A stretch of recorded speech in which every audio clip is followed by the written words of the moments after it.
यहेजकेल भविष्यवक्ता की पुस्तक अध्याय 17। यहेजकेल भविष्यवक्ता की पुस्तक अध्याय 17। यहोवा का यह वचन मेरे पास पहुंचा, हे मनुष्य के संतान, इस्राएल के घराने से यह पहेली और दृष्टांत कह। प्रभु यहोवा यो कहता है, एक लंबे पंख वाले परों से भरे और रंग बिरंगे बड़े उकाब पक्षी ने लबानोन जाकर एक देवदार की फुनगी नोच ली। तब उसने उस फुनगी की सबसे ऊपर की पतली टहनी को तोड़ दिया और उसे लेन देन करने वालों के देश में ले जाकर व्यापारियों के एक नगर में लगाया। तब उसने देश का कुछ बीज लेकर एक उपजाऊ खेती में बोया और उसे बहुत जल भरे स्थान में मजनू की नाई लगाया, और वह उगकर छोटी फैलने वाली अंगूर की लता हो गई, जिसकी डालियां उसकी ओर झुकी और उसकी सोर उसके नीचे फैली।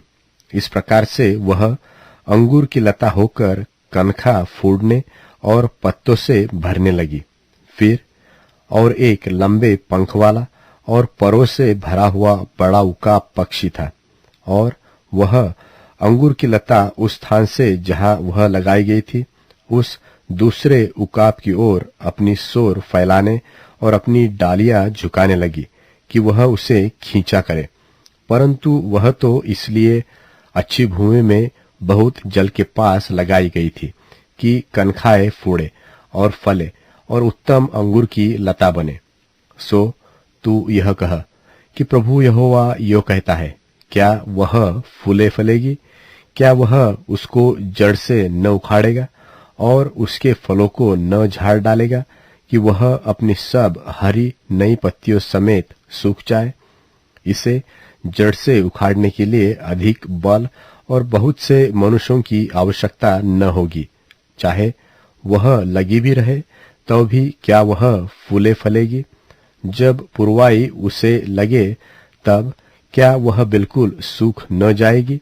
वह तो जहां उगी है उसी क्यारी में सूख जाएगी।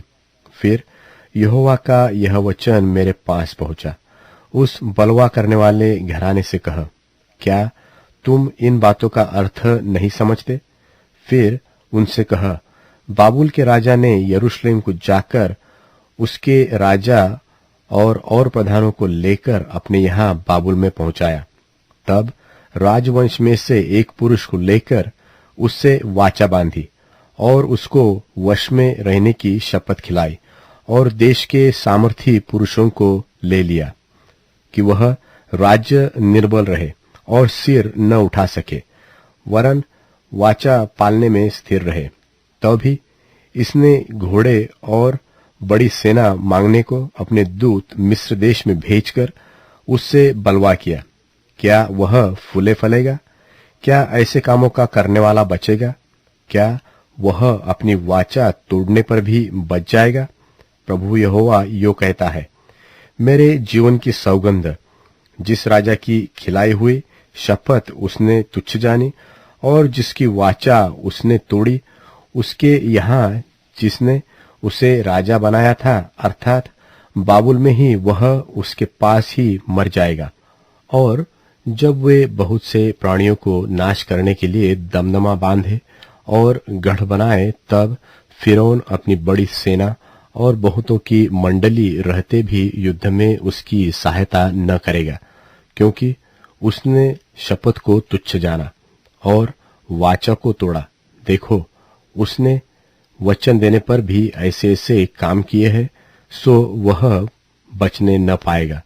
प्रभु यहोवा यो कहता है कि मेरे जीवन की सौगंध, उसने मेरी शपथ तुच्छ जानी और मेरी वाचा तोड़ी है। यह पाप मैं उसी के सिर पर डालूंगा और मैं अपना जाल उस पर फैलाऊंगा, और वह मेरे फंदे में फंसेगा, और मैं उसको बाबुल में पहुंचाकर उस विश्वासघात का मुकदमा उससे लड़ूंगा जो उसने मुझसे किया है। और उसके सब दलों में से जितने भागे वे सब तलवार से मारे जाएंगे, और जो रह जाए सो चारों दिशाओं में तीतर बीतर हो जाएंगे। तब तुम लोग जान लोगे कि मुझ यहोवा ही ने ऐसा कहा है। फिर प्रभु यहोवा यो कहता है, मैं भी देवदार की ऊंची फुनगी में से कुछ लेकर लगाऊंगा और उसकी सबसे ऊपर वाली कनखाओं में से एक कोमल कनखा तोड़कर एक अति ऊंचे पर्वत पर लगाऊंगा, अर्थात इस्राएल के ऊंचे पर्वत पर लगाऊंगा। सो वह डालियां फोड़कर बलवंत और उत्तम देवदार बन जाएगा और उसके नीचे अर्थात उसकी डालियों की छाया में भांति भांति के सब पक्षी बसेरा करेंगे। तब मैदान के सब वृक्ष जान लेंगे कि मुझ यहोवा ही ने ऊंचे वृक्ष को नीचा और नीचे वृक्ष को ऊंचा किया, हरे वृक्ष को सुखा दिया और सूखे वृक्ष को फुलाया फलाया है। मुझ यहोवा ही ने यह कहा और वैसा ही कर भी दिया है।